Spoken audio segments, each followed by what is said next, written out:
ମୋର କୋଟା ହବ ନା ତମର କୋଟା ହବ? ମୋର କୋଟା ହବ ନା ତମର? ନାଇଁ ତମ ଦି ଜଣ ଯାକର କୋଟା ହବ। କେତେ କେତେ ନନ୍ଦ ଆମେ ଖାଇମୁ ହେଇଥିବ। ଠିଆ ହ। ଗାଁ ନଗର କୋଟା ଆରେ ତା ଯୁଗରେ ଆଜ୍ଞା ନଳନୀର ଅଭିଶାପ ପାଇଥିଲେ। ନଳଙ୍କ ପରସ୍ପର୍ଶରେ ପଥର ଭାସିଲା। ଯାହାକୁ ଛୁଇଁବ ପଡ଼ିତେ ସିଏ ବୁଡ଼ିବନି ଭାସିବ। ଆଶୀର୍ବାଦ କର ଋଷିଙ୍କର। ସୋଲୁଟା କେତେବେଳେ ବୁଡ଼ିଥିଲା? ଏ ପରିଯୁଗରେ ନିଜ ପାଇଁ ନିଜେ କିଛି କରିନି, ପର ପାଇଁ ଏମାନଙ୍କୁ ଉତ୍ସର୍ଗୀକୃତ କଲା। ଜଣେ ଆଜ୍ଞା ପୁଅ ତା ନାଁ ହଉଛି ଧର୍ମପଦ। ସୁଇଚ୍ ମାରିବେ, ମୋବାଇଲରେ ଟିଭିରେ ଦେଖିବେ। ଚାରି ଯୁଗରେ ଧର୍ମର ଜୟ ପ୍ରାର୍ଥନା ଚ୍ୟାନେଲରେ ଗୋଟେ ପ୍ରୋଗ୍ରାମ। ମୋ ସାଙ୍ଗରେ ଦି ଜଣ ଗାୟକ ଅଛନ୍ତି। ଯୁଗେ ଯୁଗେ ସତ୍ୟର ଜୟ। ଜଣେ ହଉଛି ପଣ୍ଡିତ ରାଜକିଶୋର ମୁଦୁଲି, ଆଉ ଜଣେ ହଉଛି ମାନସଙ୍କର। ଇଏ ହେଠିକି ଯିବେ, ଏରା ଯିବେ।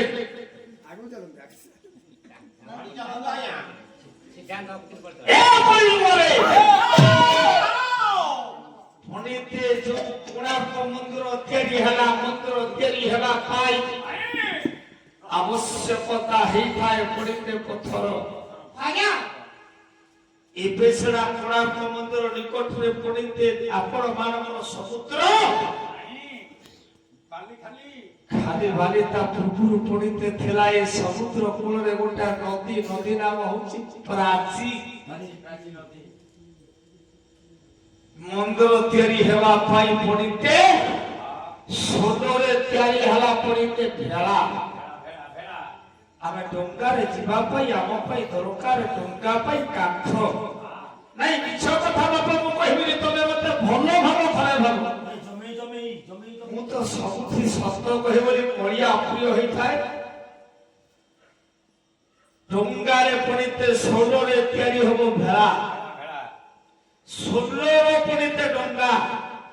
ସୋଲ ଡଙ୍ଗା ଉପରେ ପଡ଼ିତେ ଥୁଆ ହେଲା ପଥର। ଏ ପଥର କୋଣାର୍କ ମନ୍ଦିର ତିଆରି ହେଲା ବେଳେ ରାଜା ଥିଲେ ଗାଲ ବାଧବ, ନମୁଳା ନରସିଂହ ଦେବଙ୍କ ନ୍ୟାୟରେ। ଏ ସୋଲ ଉପରେ ପଥର, ପଥର ସୋଲ ଉପରେ ପଥର ଥିଲେ ପଥରଟା ସୋଲଟା ବୁଡ଼ିବ ନା ଭାସିବ? ଫଟୋ ଫଟୋ ଆଜ୍ଞା ଟାଣୁଆ ପଥର, ଓଜନଧାରୀ ପଥର ଯେତେବେଳେ ସୋଲ ଉପରେ ଥୁଆ ହେଲା, ସୋଲ ଗୁରା ବୁଡ଼ିଲା। ଯିଏ ଦେଖିଲା ମନ୍ଦିର ତିଆରି ହେଲା, ଏ ସୂର୍ଯ୍ୟ ମନ୍ଦିର ତିଆରି ହେଲା। ଏ ମନ୍ଦିର ତିଆରି ହେଲା ବେଳେ ଏ ପଥର ଗୁରା ଉପରକୁ ଉଠିଲା। ଆରେ ପଥର ଦେଖାଯାଉଛି, ସୋଲ କାହିଁ ଦେଖାଯାଉନି? ସୋଲ ଗୁରା କଳି ଯୁଗରେ ବୁଡ଼ିଲା। ଉପରେ ପଥର ଗୁରା ଭାସିଲା। କାହିଁକି? ସୋଲ ତଳେ, ଉପରେ ପଥର। ତ୍ରେତା ଯୁଗରେ ପଥର, କଳି ଯୁଗରେ ସୋଲ। ଯଦି ମୁଁ ତାକୁ ଦ୍ୱିତୀୟକୁ କାଲି ରଖିବି, ପ୍ରଥମ ଥାକ ପାଲା ସରିଲା ପରେ ମୁଁ ଗୋଳେଇବି। ଆଉ ଯଦି କିଛି ଜାଣିଥିବ ସଚିଆ ଘୁଷେଇ ଆସିକି ବସାରେ କହିବ। ତମକୁ ସଚି ଭାଇନା ସଚି ଦାସ କହୁଥିଲି, ଆଜିଠୁ ଆଉ ଯୋଉଠି ତମର ମୋର ପାଲା ହବ ତମେ ସଚିଆ। ତମେ ସଚିଦାନନ୍ଦ ଦାସ ନୁହେଁ, ବିଶାରଦ ନୁହେଁ। ଆଜିଠୁ ତମକୁ ଡାକିବି ମୁଁ ସଚିଆ।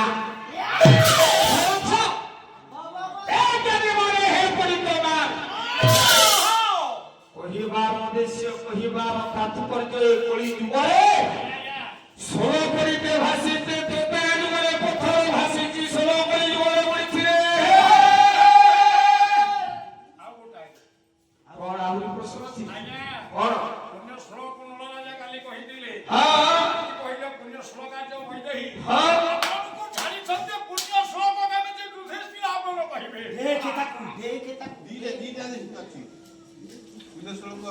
আজি ମଧ୍ୟ ପ୍ରଶ୍ନ ଅଛି।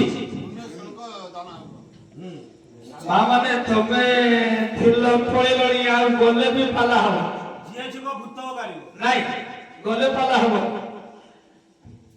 ଗାଡି ଅଟାରିକି ତମକୁ ବସେଇଲେ ଆଉ 2 ଘଣ୍ଟା ଖଟିବି ମୋ ଉଦ୍ଦେଶ୍ୟ ସିଆ ନୁହେଁ ଆପଣ ଯାହାକୁ ଆମେ ଭେଇକି ଫାଙ୍କା ପାଉ ମୁଁ ସିଆଡକୁ ନେବିନି ଯୁଧିଷ୍ଠିର କାହିଁକି ପୁଣ୍ୟ ଶ୍ଲୋକ ଯୁଧିଷ୍ଠିର କାହିଁକି ପୁଣ୍ୟ ଶ୍ଲୋକ ମୋ ପାଇଁ ପ୍ରଶ୍ନ କାଲି ତ ଯୋଉ ଶ୍ଲୋକ ଶ୍ଲୋକ ହାତ ଉଜାଡ଼ିଲ ସତରକ ଅଠରକ ସବୁ ହେଇ 170 ନା 180 ନା 500 ଶ୍ଲୋକ ମୁଁ ଜାଣିଛି ଆଉ କହିବିନି ମଉସା ତମ କଥା କହିବା କାଲି କହିଥିଲେ ପଣ୍ଡୁ କୋଠରୁ ଜନ୍ମ ନ ହୋଇ ତାଙ୍କ ନାଁ କାହିଁକି ପାଣ୍ଡବ କାହିଁକି ପାଣ୍ଡବ ଛୋଟିଆ କାହାଣୀ ଟିକେ କହିବି ଟିକେ ଧୀର ହେଇକି ଶୁଣିବା ସେଇ ତ ତାଜର କଥା କହିବି ପଣ୍ଡୁ କଣ 2ଟା ଜଣକଣା ହଉଛି କୁନ୍ତି ଜଣକଣା ମାତ୍ରେ ଇଏ କଣ ୟୁଟ୍ୟୁବର ଗୋଟେ ମୋବାଇଲ ଧରିକି ବାପା ରେକର୍ଡିଂ କରୁଛନ୍ତି ୟୁଟ୍ୟୁବ ଛାତିରେ ମାରିଛ ତମକୁ ଛାଡ଼ିଦେବି କୁନ୍ତିଙ୍କର ପଣ୍ଡିତ ପଣ୍ଡୁଙ୍କର 2ଟା ସ୍ତ୍ରୀ ଜଣକ ନା କୁନ୍ତି ଜଣକ ନା ମାଦ୍ରୀ ମୁଁ ଖାଲି କହିଥିଲି ପଣ୍ଡୁଙ୍କ ଠାରୁ ଗୋଟା ଛୁଆ 9 ଜନ୍ମ ନ ହୋଇ ତାଙ୍କ ନାଁ କାହିଁକି ପାଣ୍ଡବ ବାପା ଯୋଉ ତ୍ରେତାଯୁଗର କାହାଣୀ ଭାଇ କହୁଥିଲେ ମୋ ସମ୍ମାନ ଦେବେନି ମୁଁ ଅଭଦ୍ର ମୁଁ ସିନା ସିଏ ସିନା ମତେ କହୁଛନ୍ତି ଅଭଦ୍ର ମୁଁ କିନ୍ତୁ ଅଭଦ୍ର ନୁହେଁ ଖାଲି କହିଥିଲା ବୋଲି ସାରି ମତେ କଥା କହୁଛି ଆଉ ଏମିତି ଜୀବନ ଭିତରେ କୋଉ ପାଲାବାଲାକୁ ଭାଇ ତମେ କହିବନି ତମେ ଭାବୁଛ ତମେ ଯେ ଅଣ୍ଡିରା ତମେ ହଉଛ ଶ୍ରେଷ୍ଠ ତମେ ଜଗତରେ ସମସ୍ତଙ୍କୁ କହ ଆଉ କେହି ତମକୁ କହିବେନି ଚୋପା ଛଡେଇଦେବେ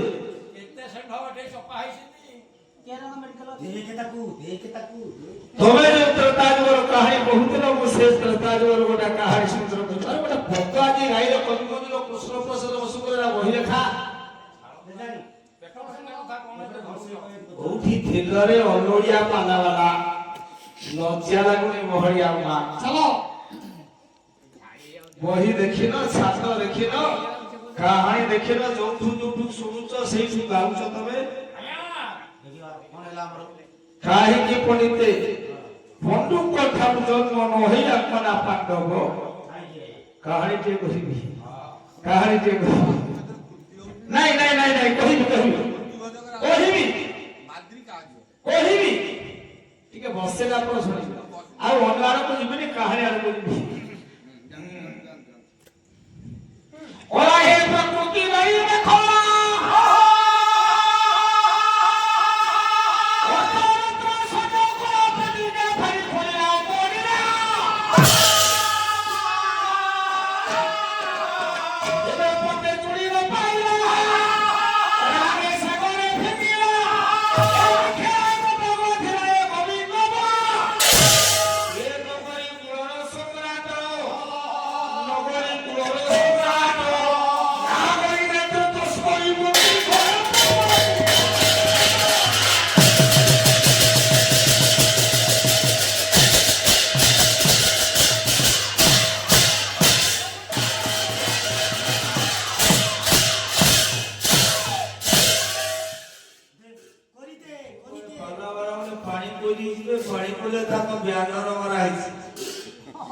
ବ୍ୟାନର କଥା ଆମେ ପାଣି ପୁଲି ରାଜ ଉପରେ ମରା ହେଇଛି ଆମେ ଦେଖିବାକୁ ଯିବୁ ବୋଲି ଆମକୁ ଦେଖଉଛନ୍ତି ତମେ ଏଠୁ ପାଲାସଲା ପରେ ଯିବ ବରମୁଣ୍ଡା ବସ୍ ଷ୍ଟାଣ୍ଡରେ ଦେଖିବ ଇଏ ବସେଇଲ ବାପା ବ୍ୟାନର ମରା ହେଇଥିବ ତମ ବ୍ୟାନର ଖାଲି ଜଗତ ଯାକ ମରା ହଉଛି ଆଉ ତମେ ଟାଣା ପାଲା ବାଲା ତ ଏଠୁ ପାଲା ଗଲେ ତମେ ଯିବ ପାଲାକୁ ଆମେ ମଧ୍ୟ ଘରେ ବସିବୁ ମଧ୍ୟ ଆମେ ଆମ ଭାଇ କିଣା ପାଖରେ ଆମେ ମଧ୍ୟ ଶୋଇବୁ ବହଳିଆ ଉଭା ମଞ୍ଚ ଉପରେ କେଡେ କେଡେ ଟାଣୁଆ ଟଣା କଥା କହୁଛନ୍ତି ଏ ଜଗତର ସମାଜର ସଂସ୍କୃତି ଜଗତର ସଂସ୍କାରର ପରମ୍ପରାକୁ ବାସ୍ତବକୁ ବୁଝିବା ଆଜ୍ଞା ଅପରିବରେ ବା ପୃଥିବୀ ଆମ ଘରର ଝିଅଟି ଆମ ଘରର ବହୁଟିଏ ଘରେ ଥିଲାବେଳେ ତା ବେଶଭୂଷା ଅଲଗା ହେଇଥାଏ ଯେତେବେଳେ ବାହାରକୁ ଯାଏ ତା ବେଶଭୂଷା ମୋର ଭାରି ଟାଣ ହବ ବାହାରକୁ ଆମେ ଗଲାବେଳେ ଆମ ବେଶଭୂଷା ଅଲଗା ହୁଏ ବୋଲି କଥାରେ କହନ୍ତି ଗାଁ ପରିମଳ ଧୋବା ତୁଠରୁ ଜଣା। ଅଗଣି ପୃଥିବୀ ରୂପକ ନାରୀ ପଣ୍ଡିତେ ବୁଲିବ ବୋଲି ବିଶ୍ୱ ଜଗତର ପରିଚର୍ତ୍ତନ କରିବା ପାଇଁ ପଣ୍ଡିତେ ବାହାରିଲା।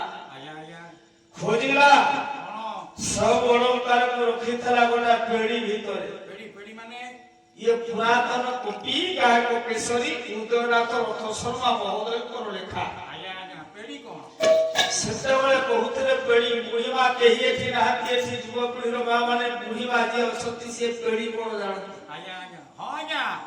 ପେଢି ସେତେବେଳେ କହୁଥିଲେ ପେଢି। ଆଉ ଟିକେ ଆଧୁନିକରଣ କରିଗଲେ ବାପା ସିଏ ହୁଏ ସିନ୍ଧୁକ ପେଡା। ଆଉ ଟିକେ ଆଧୁନିକରଣ ହେଇଗଲେ ସିଏ ହୁଏ ଆଲମିରା। ଆଉ ଟିକେ ଆଧୁନିକରଣ ହେଇଗଲେ ସିଏ ହୁଏ ପଣ୍ଡିତେ ଗୋଟ ରେଜେ ଇଂଲିଶ ଭାଷା। ଦ୍ରମୂଲ୍ୟ ସମ୍ପତ୍ତିକୁ ଆମେ ରଖୁ ସେଇଠି। ଅବନୀ ପୃଥିବୀ ରୂପକ ନାରୀ ରଖିଥିଲା ତାର ଦ୍ରମୂଲ୍ୟ ସମ୍ପତ୍ତି ସେଇ ପେଟି ଭିତରେ ପେଢି ଭିତରେ। ଖୋଲିଲା ସବୁ ପାଇଲା। ପାଇଲାନି ଗୋଟାଏ ଚୁଡ଼ି ଚୁଡ଼ି ଚୁଡ଼ି ଶଙ୍ଖା ମାଲ ଗୋଟାଏ ନାରୀ ଯଦି ଦି ହାତରେ ଦି ପଟ ଚୁଡ଼ି ମଥାରେ ଗୋଟାଏ ପଟ ମଥାରେ ଗୋଟାଏ ଶେଷର ଟୋପା ମାରିବା ତାକୁ କହନ୍ତି ଅହିଶୂଳ କ୍ଷଣି। ଖାଲି ମଥାରେ ଶେଷର ଲଗେଇଥିବ ଦି ହାତରେ ଦି ପଟ ଚୁଡ଼ି ନଥାଏ ଯଦି ଗୋଟା ପଟ ଚୁଡ଼ି ପିନ୍ଧିବ ତାକୁ କଣ କହିବା? ରାଗରେ କ୍ରୋଧରେ ଅବନୀ ରାଣୀ ଚୁଡ଼ି ପଟକ ନ ପିନ୍ଧି ପଣ୍ଡିତେ ସାଗର ଗର୍ଭକୁ ଫୋପାଡ଼ି ଦେଲା। ହେଲା କବି କହିଲେ ନା ସେ ଅବନୀ ରାଣୀର ଚୁଡ଼ି ନୁହେଁ, ସେ ହଉଛି ଏକ ରାଜମଣ୍ଡଳରେ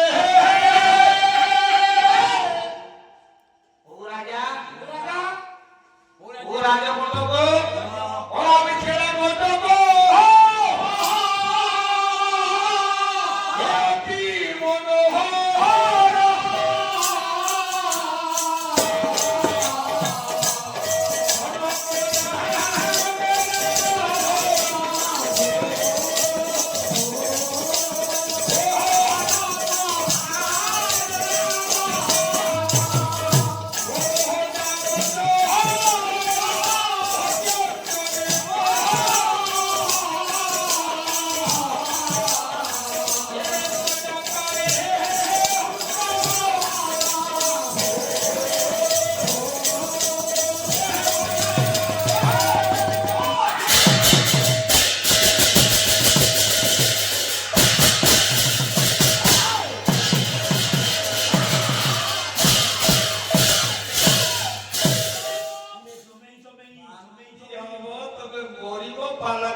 ପଣ୍ଡିତେ ମିଥେଳା। ରାଜା ହଉଛନ୍ତି ଜନକ। କୋଉ ଜନକ? ଜନକକୁ ବାପାକୁ କହନ୍ତି ବାପା ଜନକ। ପଣ୍ଡୁ ରାଜାର ପୁଅ ନ ହେଇ ପାଣ୍ଡବ କାହିଁକି ସେଇ କଥା ମୋ ଶାସନ କଥା କହୁଛି। ବାପାକୁ କହନ୍ତି ଭାଇ ଜନକ। ତାଳତୁପ ସାର୍ ଆପଣଙ୍କ ଘରଟି? ହଁ ଏଇ ବର୍ଷ ମତେ ମହିଳା ହେଇଛି ସାର୍ କହୁଥିଲେ ତାଳତୁପା କୋଉଠି ବୁଝିପାରିବି। ପାଖ କାର୍ତ୍ତିକ ପୂର୍ଣ୍ଣିମା ପାରା 5 ଦିନ। ଇଏ ହଉଛନ୍ତି ବିଶାଳ ମୋ ସାଙ୍ଗରେ ଆମ ସାଙ୍ଗରେ ଯେ ପାଲାକୁ ଯିବେ ଆଉ ଜଣେ କିଏ ଯିବେ କାଲି କିଏ ଆସିବେ ରଞ୍ଜନ ସାର୍ କହୁଥିଲେ ଦେଖିବା ସିଆଡେ ଯିବାନି। ଏବେ ଆମେ କାହାଣୀକୁ ପରିଷ୍କୃତ କରିବା, ଭାବକୁ ରୂପାନ୍ତରିତ କରି ବାସ୍ତବ ରସ ଆଡ଼କୁ ନେବା। କାହିଁକି ମୋ ଭାଇନା ଯାହା କହୁଥିଲେ ମୁଁ ବି ତାହା କହିଛି। ଏଇ ପାଖରେ ଏକ ବରପୁତ୍ର ଥିଲେ ଗାୟକ ସମ୍ରାଟ ପ୍ରହ୍ଲାଦ ସାମନ୍ତ ନାହାନ୍ତି, ସେମାନେ କାହାଣୀ କହିଥିଲେ ଆଜ୍ଞା। ସେମାନେ ସତ୍ୟତାର ବାର୍ତ୍ତା କହୁଥିଲେ। ସାତ ଚୌକିରେ ପାଲା ହଉଥିଲା ଆଉ ପାଲା ବାଲା ସାତ ଚୌକିରେ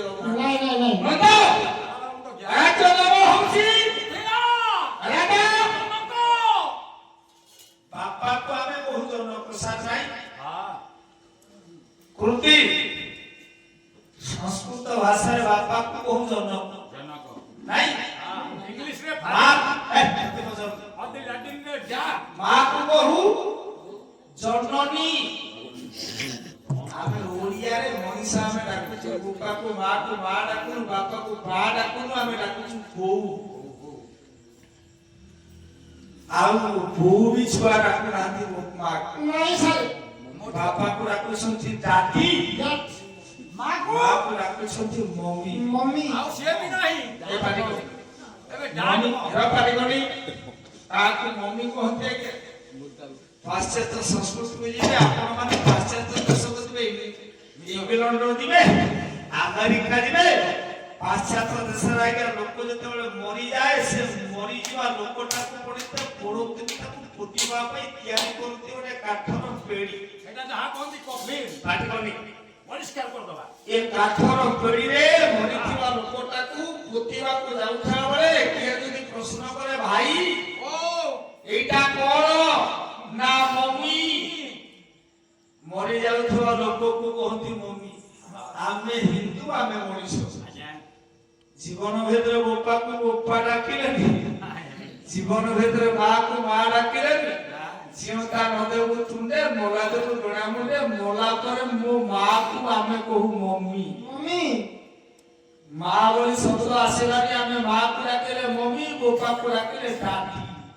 ଆମେ ମଣିଷ কোথায় হে জ্ঞানী মানে হে পণ্ডিত মা আচ্ছা সংস্কৃত সভ্য ভাষাରେ ବାପାକୁ କହନ୍ତି ଜନକ মাকু ମାକୁ କହନ୍ତି ଜନନୀ যা যা ତାରେ ଯେଉଁ ରାଜ୍ୟ ନାମ ହଉଛି ମିଥିଳା আচ্ছা ରାଜା ହଉଛନ୍ତି ଜନକ ସେଇ ଜନକ ରାଜାଙ୍କର ଟାଇଟେଲ ହଉଛି ଜନକ তার মানে সংখ্যা জনক ଟାଇଟେଲ କ ମୁଁ ହଉଛି ପଣ୍ଡା আচ্ছা আচ্ছা ସିଏ ହଉଛି ଦାସ আস ସିଏ ହଉଛି ମିଶ୍ର আস ଇଏ ହଉଛି ଆଜ୍ଞା ସଂଜ୍ଞା ବ୍ରାହ୍ମଣସ୍ତୁ ଶର୍ମା আমা କ୍ଷତ୍ରିୟସ୍ତୁ ବର୍ମା ବ୍ରାହ୍ମଣ ଶେଷରେ ଲାଗିବ ଶର୍ମା କୃତି ପରେ ଗଲୁରେ ବ୍ରାହ୍ମଣ ଠିଏ ଲାଗିବ ଶର୍ମା କ୍ଷତ୍ରିୟ ଠିଏ ଲାଗିବ ବର୍ମା ବ୍ରାହ୍ମଣ କ୍ଷତ୍ରିୟ ବୈଶ୍ୟ ଦାସ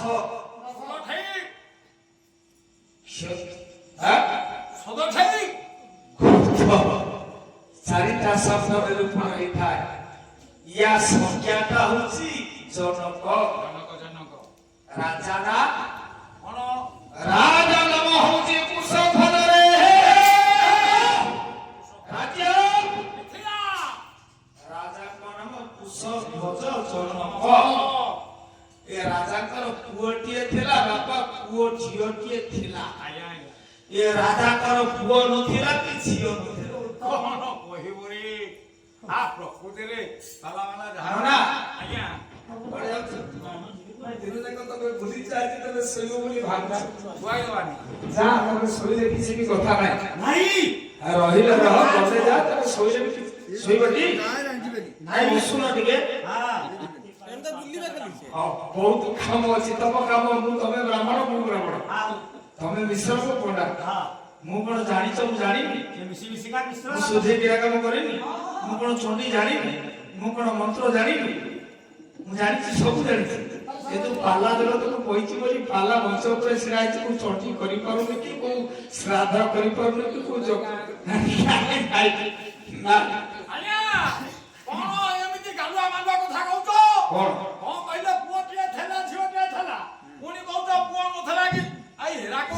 କଥା କହିଲା ବେଳେ ଆପଣ ମାନେ ଭାବୁଥିବେ ବୋଧେ ପାଲା ବାଲା ମୁଣ୍ଡ କାମ କରୁନି ନାଇଁ ଆଜ୍ଞା ରାଜାର ପୁଅଟିଏ ଥିଲା ଝିଅଟିଏ ଥିଲା ରାଜାର ପୁଅ ନଥିଲା ଝିଅ ନଥିଲା କହିବାର କାରଣ ରାଜାର ଓରସ ରାଣୀର ଗର୍ଭରୁ ପୁଅ ନଥିଲେ କି ଝିଅ ନଥିଲେ କିନ୍ତୁ ରାଜା ପୁଅଟିଏ ପାଇଥିଲା ଝିଅଟିଏ ପାଇଥିଲା बड़ो भैया अरे सोचिए उसे पाला दे क्या वो पाला करो है क्या नहीं नहीं नहीं नहीं नहीं नहीं वो टिए थेला को ये जियो टिए